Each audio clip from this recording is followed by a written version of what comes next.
सोई हुई थी कि अचानक अम्मा बोली, तेरी इज्जत खतरे में है, तेरा सौतेला बाप आ गया है, जल्दी से भाग जा। मैं डर गई और करीबी मस्जिद में जाकर छुप गई। वहां खड़े एक लड़के ने मुझे मस्जिद से बाहर निकाल दिया और बोला, यहाँ औरत नहीं आ सकती। अचानक मेरी नजर इमाम मस्जिद पर पड़ी तो मैं उनके कदमों में गिर पड़ी और बोली, मुझसे शादी कर लो और मुझे एक छत दे दो। इमाम मस्जिद घबरा गए मगर बोले, तुझे मेरा राज मालूम नहीं, इसीलिए तू मुझे शादी का बोल रही है। मैंने झूठ बोला कि मुझे सब मालूम है, बस मुझसे शादी कर लो। वो मान गया और मुझसे निकाह करके घर ले गया। थोड़ी देर बाद जब इमाम मस्जिद कमरे में आए तो मेरी उनकी एक चीज पर नजर पड़ते ही जान निकल गई। मैंने सुन रखा था कि बाप अपनी बेटियों के मुहाफिज होते हैं। मुझे लगता था ये सब झूठ है, ये सारी किताबी बातें हैं, क्योंकि मेरा बाप तो गिद्ध था जिससे बचाने के लिए मेरी माँ 24 घंटे मेरी पहरादारी करती थी। बाप लफ्ज मेरी जिंदगी में कभी भी अच्छा नहीं रहा। इस लफ्ज ने मुझे कभी सुकून नहीं दिया था। मैं जब 5 बरस की थी अपने बाप से बहुत मोहब्बत करती थी। तब एक सुबह जब मैं सोकर उठी तो अब्बू का बिस्तर खाली पाया था मैंने। मैं बहुत परेशान हो गई कि आखिर मेरा बाप कहाँ चला गया। वालदा से इस्तफसार करने गई तो वो दुपट्टे से अपना सर बांधकर बुलंद आवाज में बेन कर रही थी कि हाय मैं उजड़ गई, जबकि मेरी दादी मेरी माँ के सर पर खड़ी कह रही थी कि तू तो है ही मनहूस कदम, मनहूस औरत। न जाने तेरी माँ ने मुझ पर क्या जादू कर दिया था जो मैं तुझे अपने इकलौते बेटे के लिए ब्याह कर ले आई। तू जिस दिन से हमारे घर आई है हमारा सुकून तबाह बर्बाद होकर रह गया है। उस दिन मुझे लगा था कि शायद मेरा बाप मर गया है। मैं सारा दिन दरवाजे से लगकर खड़ी रही थी। अम्मी तो अपने गम मना रही थी, इसीलिए उसने मुझ पर कोई खास तवज्जो नहीं दी थी। मैं सारा दिन अब्बू के जनाजे का इंतजार करती रही थी। उसूलन तो ये होना चाहिए था ना कि मेरा बाप घर लाया जाता और फिर उसे रुखसत किया जाता, मगर ऐसा कुछ भी नहीं हुआ था। अब्बू को घर नहीं लाया गया था। मेरी अम्मी और दादी ही अब पीछे रह गई थी। दादी हर वक्त अम्मी पर चढ़ दौड़ती थी, उनकी जरा सी गलती को पकड़कर खूब वावेला किया करती थी। ये सब देखते देखते मैं बड़ी होती गई थी। मेरी दादी अब बहुत बूढ़ी हो चुकी थी। एक गिलास पानी के लिए भी वो हमारी मोहताज थी, मगर फिर भी उनकी जबान दराजी का कोई सानी नहीं था। उन्हें अपने बेटे का गम नहीं भूलता था। वो उठते बैठते अम्मी को कोसने दिया करती थी। एक दिन मैं बोल ही पड़ी थी। मैं कहने लगी, अम्मी आपने दादी को इतना सर पर क्यों चढ़ा कर रखा हुआ है? उन्होंने तो हमारी जिंदगी हराम कर दी है। मैं पढ़ने बैठती हूँ तो ये अपनी जबान का पिटारा खोलकर बैठ जाती है। आप देखती नहीं है क्या, दादी हमारी मोहताज है, फिर आप उन्हें खरी खरी क्यों नहीं सुना देती? वो किससे शिकायत कर लेंगी हमारी? मेरी बातें सुनकर अम्मी की आंखों में आंसू आ गए थे। वो कहने लगी, माहिरा मेरी बच्ची, तुम्हारे अब्बू के जाने के बाद हमें भी दर दर की ठोकरें खाना पड़नी थी। ये शुक्र करो कि तुम्हारी दादी जिंदा थी। बाहर के किसी गैर मर्द की इतनी हिम्मत नहीं हुई कि वो मेरी तरफ नजर उठाकर भी देख लेता। बेटी तुम्हारी दादी जैसी भी है मगर उनके मुझ पर बहुत एहसान है। मुझ बेसहारा को उन्होंने रहने की जगह दी। तुम अपना दिल खराब मत करो, बल्कि यही दिन है तुम्हारे पास। अपनी दादी की खूब देखभाल करो। देखना इस चीज का सिला अल्लाह तुम्हें कभी न कभी जरूर देगा। अपनी दादी की खिदमत करोगी तो अल्लाह तुम्हें रंग लगा देगा। मैंने अम्मी की बातें सुनकर सर झटक दिया था। न जाने वो क्यों हर वक्त ऐसी बातें किया करती थी, जबकि मेरा दिल तो बेजार हो चुका था हर चीज से। खैर जब मैं 10वीं जमात में गई तब मेरी दादी की तबीयत बहुत खराब रहने लगी थी। वो बस हर वक्त अपने बेटे माजिद का नाम लिया करती थी और मैं हर नमाज में ये दुआ किया करती थी कि या अल्लाह मेरी दादी को जल्द अज जल्द उसके बेटे के पास बुला ले। खैर एक दिन दादी की तबीयत बहुत ज्यादा बिगड़ गई थी। अम्मी बहुत घबराई हुई थी। उनके तो आंसू ही खुश नहीं होते थे, जबकि मैं बहुत ज्यादा पुरसुकून थी। दोपहर 2 बजे तक मेरी दादी इस जहाने फानी से कूच कर गई थी। मेरे दिल में ठंड सी पड़ गई थी। मेरी खुशी दीदनी थी। पहले कुछ दिन तो बहुत मसरूफ रहे थे। मेहमान आते जाते रहते थे। फिर मेहमानों के आने का सिलसिला भी थम गया था। मैं बहुत खुश थी। मुझे अपने घर में सुकून चाहिए था और अब वो मुझे मिल गया था। अब मैं आराम से उठा करती थी। नमाज पढ़ती तो भी हर तरफ खामोशी होती। मेरे कानों में दादी के कोसने नहीं पड़ते थे। मेरी अम्मी तो शुरू से ही खामोश तबीयत की मालकिन थी। एक दिन मैं अम्मी के पास बैठी हुई थी। कहने लगी, अम्मी दिल ही दिल में तो आप भी दादी के मरने पर बहुत खुश होंगी। मेरी बात सुनकर अम्मी ने मुझे हैरत से देखा था। फिर नफी में सर हिलाया और कहने लगी, नहीं बेटा, किसी की मौत पर यूं खुशी नहीं मनानी चाहिए। मैं अम्मी को छेड़ने लगी थी। बोली, अब इस घर की जालिम मलका मर गई है। उसकी जगह एक बहुत ही नेक और रहमदिल औरत मलका बनी है जिसका नाम साबरा है। अम्मी अपना नाम सुनकर हंस दी थी। मैं बोलती चली जा रही थी। साबरा ने जब से इस घर की हुकूमत संभाली है वो परिंदों और जानवरों का भी बहुत ख्याल रखती है। रहमदिल मलका की एक बेटी भी है जो जरा सख्त मिजाज की मालकिन है। ऐसा लगता है कि वो अपनी दादी पर चली गई है। मेरी बात सुनकर अम्मी हंसी से लोटपोट होने लगी थी। वो बोली, अच्छा मैं भी अक्सर सोचती थी कि तुम्हारा मिजाज किस पर गया है। तुम हर वक्त गुस्से में क्यों रहती हो? असल बात तो तुमने अब बताई है। हम दोनों माँ बेटी यूं पागलों की तरह हंसती चली जा रही थी। शायद हम सदियों बाद हंस रही थी, तभी तो जबड़े दर्द करने लगे थे। हंसने की आदत ही नहीं रही थी। तभी हमारे घर का दरवाजा किसी ने बाहर से खोलने की कोशिश की थी, मगर अंदर से कुंडी लगी हुई थी। दरवाजा पीटा जाने लगा था। हम दोनों माँ बेटी ने एक दूसरे की जानिब बहुत सहम कर देखा था। मैंने अम्मी का हाथ जोर से पकड़ लिया था। अम्मी ने मुझे दिलासा दिया और दरवाजा खोलने चली गई। मैं सहन में बैठी अम्मी के चेहरे की जानिब देख रही थी। उनके चेहरे पर कर्ब ही कर्ब था। ऐसी तकलीफ शायद जानकनी के वक्त चेहरे पर नुमायां होती है, जिस तरह की तकलीफ मेरी माँ के चेहरे से झलक रही थी। मैं बहुत ज्यादा परेशान थी कि न जाने हमारे घर कौन आ गया है, किसकी वजह से मेरी माँ इस कदर परेशान हो चुकी है। मैं डर तो रही थी मगर हिम्मत करके दरवाजे तक गई थी। मैं अम्मी के पीछे खड़ी थी।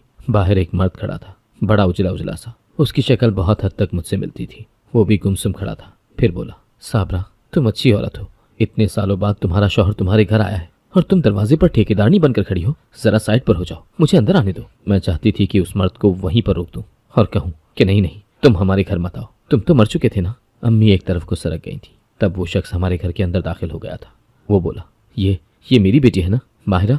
माशाल्लाह माशाल्लाह, कितनी बड़ी हो गई है ना। उसने मेरे सर पर प्यार देने के लिए हाथ आगे बढ़ाया तो मैं पीछे को हो गई थी। अम्मी किचन में चली गई तो मैं भी उनके पीछे ही गई थी। मैं अम्मी पर अपना गुस्सा निकालना चाहती थी, मैं उन पर चीखना चिल्लाना चाहती थी, मगर अम्मी की तरफ देखकर तो मैं खुद सजदा रह गई थी। वो थर थर कांप रही थी, उनका चेहरा जर्द पड़ चुका था, आंसू आंखों से गिरते चले जा रहे थे। मैंने जिंदगी में पहली बार अपनी अम्मी को इस हालत में देखा था। मैं उनके साथ लिपट कर रोने लगी थी। मैं बोली, अम्मी ये कैसे हो सकता है, मेरा बाप तो मर गया था, ये कहाँ से आ गए? अम्मी बोली, ये मनहूस मरा नहीं था, एक रात चोरी छुपे घर छोड़कर भाग गया था। तब तुम बहुत छोटी सी थी, अपने बाप को याद करके बहुत रोती थी। जब तुमने कहा कि अब्बू मर गए तो हमने कह दिया कि हाँ मर गए, क्योंकि मरे पर भी सब्र आ जाता है, मगर गुमशुदा इंसान पर सब्र नहीं आता। तुमने देखा था ना, तुम्हारी दादी मरते दम तक तुम्हारे बाप के लिए तड़पती रही थी। फिर अम्मी जल्दी से मुझसे जुदा हुई थी। उन्होंने एक ट्रे में पानी का जग रखा और गिलास रखा था। वो बाहर जाने लगी तो अचानक मेरी जानिब मुड़कर देखा था उन्होंने। अम्मी ने मेरे गले से दुपट्टा उठाकर मेरे सर पर डाल दिया था। वो मुझे बोली, माहिरा अब तुम जवान हो गई हो, घर में बाप भी आ गया है, तो अपना दुपट्टा खूब फैला कर लिया करो। मैं चिढ़कर बोली, एक मुसीबत से जान छूटी तो मेरे लिए दूसरी मुसीबत आ गई। हाँ मैं सच कह रही हूँ, मुझे अपने बाप के आने पर जरा भी खुशी नहीं हुई थी। वो मेरे लिए मुसीबत ही था, क्योंकि मैंने सारा बचपन उसके बगैर गुजारा था। जब मुझे उसकी ज़रूरत थी तब वो मेरे पास नहीं था। अब वो तो आ गया था, मगर मुझे उसकी ज़रूरत नहीं थी। मैं अब्बू से दूर दूर ही रहने लगी थी। वो अपनी वालदा को याद करके 1-2 दिन रोते रहे थे, उसके बाद संभल गए थे। मुझे मेरा बाप बड़ा अजीब सा लगता था।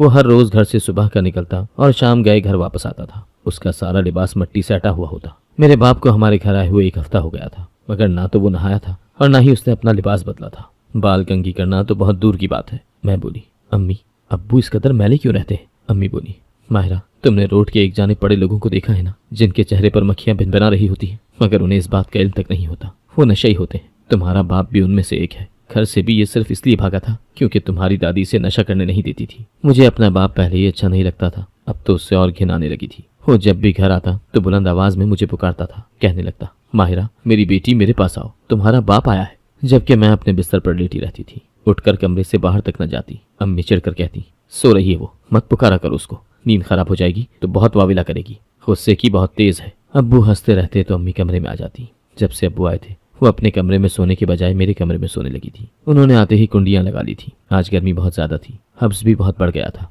एक मरा हुआ पंखा क्या हवा देता मुझे। मैं बोली, अम्मी ये लकड़ी का दरवाजा तो खोल दे प्लीज, मुझे बहुत गर्मी लग रही है। अम्मी उठकर बैठ गई थी। उनके चेहरे पर बहुत ज्यादा बेबसी थी। उन्होंने मेरे सर पर हाथ रखा और बोली, ये तुम्हारी अपनी किस्मत है मेरी बच्ची, पहले तंग करने को दादी थी और अब ये आ गया है। मैं ये दरवाजा सिर्फ तुम्हारे लिए बंद करती हूँ, लेकिन अगर तुम्हें गर्मी लगती है तो खोल देती हूँ। मैंने सर हिला दिया तो अम्मी ने दरवाजा खोल दिया था। मैं नहीं जानती थी कि मुझसे कितनी बड़ी गलती सरजद हो गई है। मैं तो बेसुध सो रही थी जब मुझ पर कयामत बीत गई थी। अम्मी ने मुझे जोर जोर से झटक कर उठाया था। वो कहने लगी, माहिरा उठो, तुम्हारा बाप आ गया है, तुम्हारी इज्जत को खतरा है। ये बात मुझे बहुत अजीब लगी थी। मैंने आंखें खोल कर देखा तो अम्मी ने लकड़ी के दरवाजे को अंदर से बंद करके रखा हुआ था। बाहर से अब्बू की जोर जोर से चिल्लाने की आवाज आ रही थी। वो कह रहे थे, कमबख्त औरत, दरवाजा खोलो। मैं जल्दी से आगे बढ़ी और दरवाजे की तरफ से झांक कर देखा तो आसान खता हो गए, क्योंकि वहां अब्बू के साथ कोई मर्द भी खड़ा था। मैं बोली, अम्मी ये क्या है? अम्मी कहने लगी, तेरा बाप तेरा सौदा कराया है, तू भाग जा यहाँ से। मैं हक्का बक्का खड़ी थी। क्या मेरी जिंदगी में यही सब लिखा था? अम्मी ने मुझे झंझोर डाला था। वो बोली,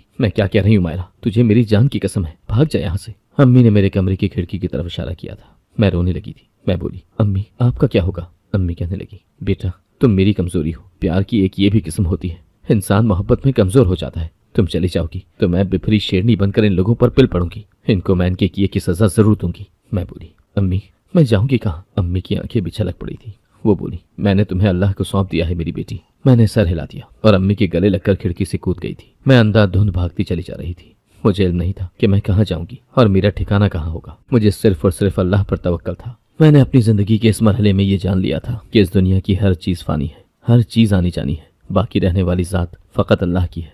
मेरा आका, मेरा मददगार, मेरा अल्लाह ही तो था। इस वक्त उसके सिवा मेरा सहारा कोई नहीं था। मैं भागती चली गई थी जब मुझे एक मस्जिद नजर आई थी। मस्जिद के दरवाजे खुले थे। मैंने सोचा, अल्लाह के घर से ज्यादा महफूज ठिकाना और कौन सा हो सकता है। रात के इस पहर में जा भी कहाँ सकती थी। मैं जल्दी से मस्जिद में जाकर छुप गई थी।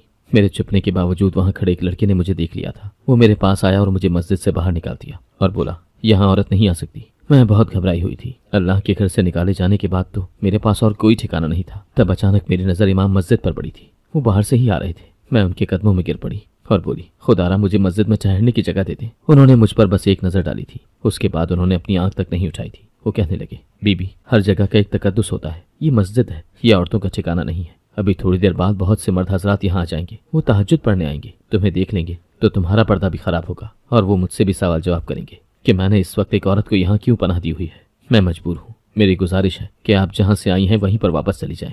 मैं फूट फूट कर रोने लगी थी। मैं बोली, मेरे पास कोई ठिकाना नहीं है। तब मेरे दिल में एक ख्याल आया था और ये ख्याल बस ऐसे ही नहीं आ गया था। इमाम मस्जिद में कुछ ऐसा जरूर था जिसने मुझे मुतासिर किया था। मैं बोली, आप मुझसे शादी कर लें और मुझे छत दे दें। इमाम मस्जिद घबरा गए मगर बोले, आपको मेरा राज मालूम नहीं है, इसीलिए आप मुझे शादी का बोल रही हैं। मेरा राज पता चल गया तो उल्टे कदमों यहाँ से भाग जाएंगी। मैं हैरान हुई थी कि आखिर इमाम साहब का कौन सा राज हो सकता है, लेकिन उस वक्त मैंने झूठ बोला कि मुझे सब मालूम है, बस मुझसे शादी कर लें। वो कहने लगे, इस्लाम में निकाह को बड़ी अहमियत दी गई है। आप अगर चाहती हैं कि मैं आपसे शादी कर लूँ तो मैं अल्लाह की रजा की खातिर आपको अपना लेता हूँ। वो शादी के लिए मान गए और मुझसे निकाह करके मुझे घर ले गए। हम जैसे ही घर में दाखिल हुए तो एक बुढ़िया पर नजर पड़ी थी। वो नमाज के लिए वजू कर रही थी। वो हम दोनों को देखकर ठटक कर रुक गई थी। वो कहने लगी, अबरार, ये लड़की कौन है? उसने नजरें झुका ली थी। वो कहने लगा, अम्मी, ये मेरी बीवी है। वो बुढ़िया बोली, अबरार, क्यों निकाह करके इस बच्ची की जिंदगी तबाह कर दी तुमने? देख कितनी कम उम्र है, इसे तुम्हारे राज का इल्म हो गया तो तू क्या करेगा? अबरार मुस्कुराकर मेरी तरफ देखने लगा था। वो बोला, अम्मी, इसे मेरे राज के मुतालिक सब इल्म है। अपने बेटे की बात सुनकर मेरी सास खुश हो गई थी। वो आगे बढ़ी और उन्होंने मेरे सर पर प्यार दिया और बोली, बेटा, अल्लाह तुम्हारे कदम मुबारक करे। मैं मुस्कुरा दी थी। मेरा शौहर मुझे कमरे में छुड़ाया था। मैं सोचने लगी कि क्या मर्द ऐसे भी होते हैं। जिंदगी में अबरार दूसरा मर्द था जिसके साथ मेरा वास्ता पड़ा था, मेरा बाप और मेरा शौहर। मेरा बाप कितना घटिया इंसान था ना, उसकी वजह से मुझे रात में घर से भागना पड़ा था। और एक अबरार था जिसने मुझ जैसी बेअमान लड़की को पनाह दी थी। थोड़ी देर बाद ही अबरार कमरे में दाखिल हो गया था। तब मेरी नजर एक ऐसी चीज पर पड़ी थी कि मैं घबरा गई थी, क्योंकि मैं बोली, अबरार, ये क्या है? अबरार बोला, ये मेरा राज है, तुम तो इस राज से वाकिफ हो ना?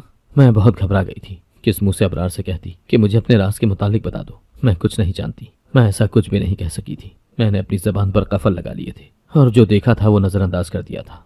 मगर हर रोज जब उस चीज पर नजर पड़ती तो मैं एकदम से बेचैन हो जाया करती थी। दिल चाहता था कि मैं ये घर छोड़कर भाग जाऊं, मगर मैंने अपने दिल की नहीं सुनी थी। मेरा शौहर बहुत ज्यादा अच्छा था। वो मेरा बहुत ज्यादा ख्याल रखता था। मेरी सास मेरे वारिस सदके जाती थी। एक दिन मेरी सास कहने लगी, बेटी, मेरा बहुत दिल चाहता है कि तुम्हारी वालदा से जाकर मिलाऊं। ऐसी औरत जिसने अपनी बेटी की तरबियत इतने बेहतरीन अंदाज में की है, वो यकीनन दादो तहसीन के लायक है। मैं अपनी वालदा का जिक्र सुनकर फूट फूट कर रोने लगी थी। मेरी सास बोली, क्या बात है बेटी, तुम अपनी वालदा के जिक्र पर यूं क्यों रोने लगी हो? मैं बोली, अम्मी, मेरी शादी को 4 माह हो गए हैं, मगर मेरा दिल अपनी वालदा से मिलने के लिए अचानक से मचल गया है। मैं अपनी वालदा के पास जाना चाहती हूँ। मेरी सास बोली, बेटा, मेरी हालत तो तुमसे ढकी छुपी नहीं है। मैं तो चलने फिरने से भी कासिर हूँ। तुम जरा पल भर को ठहरो तो मैं अबरार को बुलाती हूँ। मेरी सास ने फोन करके मेरे शौहर को घर पर बुला लिया था और कहने लगी, जरा बहू को उसकी वालदा के घर ले चलो। अबरार ने सर हिला दिया। हम दोनों घर से निकल पड़े थे। मैं दिल ही दिल में खुद को कोसती रही कि मैंने इतने माह पलटकर अपनी माँ की खैरियत क्यों न दरियाफ्त की। जब मैं अपने शौहर के साथ अपनी वालदा के पास जाती तो मेरा नशई बाप मेरा कुछ भी बिगाड़ नहीं सकता था। न जाने मेरे बाप का डर मेरे दिल में इस कदर क्यों बैठा था कि मैं अपनी माँ के घर जाने से भी डर गई थी। 15 मिनट चलते चलते हम आखिरकार मेरे घर के पास पहुंच ही गए थे। ये देखकर मुझे बहुत हैरत हुई थी कि मेरे घर पर बड़ा सा ताला लगा था। मेरे दिल पर धमाका हुआ था। मैं जल्दी से पड़ोसन के घर गई थी। मैं बोली, आंटी, मेरी अम्मी कहाँ है? घर पर ताला क्यों लगा है? वो कहने लगी, मेरी बच्ची, जिस रात तेरा बाप तुझे फरोख्त करने वाला था, उस रात तेरी अम्मी ने तुम्हारे बाप के साथ बहुत डट कर मुकाबला किया था। उसके सामने पुलिस को फोन करके बुला लिया था। वो नशई बंदा था। गुस्से में आकर तुम्हारी वालदा के सर पर वजनी चीज मार दी थी। वो बेचारी जांबर ना हो सकी। तब पुलिस मौके पर ही पहुंच गई थी। तुम्हारे बाप को पकड़ कर ले गई। अब वो सजाए मौत का कैदी है। मैं ये सब सुनकर सदमे से निठाल हो गई थी। मैं बोली, मुझे बताएं, मेरी वालदा की कब्र कहाँ है? पड़ोसन से सारी मालूमात लेकर मैं और अबरार अम्मी की कब्र पर पहुंच गए थे। मैं अम्मी की कब्र के साथ लिपट कर रोने लगी थी। रोते रोते मैं बेहोश हो गई थी। जब मुझे होश आया तो मैं अस्पताल में पड़ी थी। मेरी दाहिनी तरफ अबरार खड़ा था और साथ ही मेरी सास भी खड़ी थी। मुझे होश में देखकर मेरी सास ने मुझे मुबारकबाद दी थी। मैं हैरत से उनकी जानिब देखने लगी थी। वो बोली, मेरी बच्ची, तुम 3 माह की हामला हो। मैं मुस्कुराती थी। मेरी सास चली गई तो मेरा शौहर बोला, माहिरा, तुमसे कबल मेरी जो 2 बीवियां थीं, उन्होंने मुझे खूब रुसवा करके मुझसे तलाक ली थी। उन्होंने ये मशहूर कर दिया था कि मैं बांझ हूँ। मैंने सबको यकीन दिलाया कि ऐसा नहीं है, मैं बिल्कुल ठीक ठाक हूँ। ये ताखीर अल्लाह की तरफ से है। मगर मेरी बात किसी ने ना मानी। देखो, मैं सच कहता था ना कि मुझ में कोई कमी नहीं है। ये सब अल्लाह के काम है। तुमने मुझे उस वक्त अपनाया जब मुझसे कोई लड़की शादी करने पर तैयार नहीं थी, क्योंकि मैं सबकी नजरों में तो बांझ था ना। तुमने मेरे राज को जानने के बावजूद मुझसे शादी की। मैं तुम्हारा बहुत एहसानमंद हूँ। मैं मुस्कुरा दी थी। सच तो ये था कि मुझे इल्म ही नहीं था कि अबरार के बारे में ये सब मशहूर है। अगर मुझे इल्म होता तो मैं शायद कभी भी अबरार से शादी न करती। अब मुझे समझ में आया कि शादी की रात मेरी नज़र जिस चीज़ पर पड़ी थी वो क्या थी। दरअसल अबरार के कमरे में दो बहुत ही खूबरू लड़कियों की तस्वीरें लगी हुई थी। मैं ये देखकर परेशान हो गई थी कि ये न जाने कौन है। मेरे लिए अजीब बात थी कि मेरा शौहर मौलवी है, लेकिन उसके कमरे में जा बजा लड़कियों की तस्वीरें लगी हुई हैं। खैर, अब सारी बात मेरी समझ में आ गई थी। माँ के जाने का गम मेरे हिस्से में आया था, वहीं मुझे औलाद की खुशी भी मिल गई थी। मैं अल्लाह की शुक्रगुजार हूँ कि उसने मुझे गलत हाथों में जाने से बचा लिया था।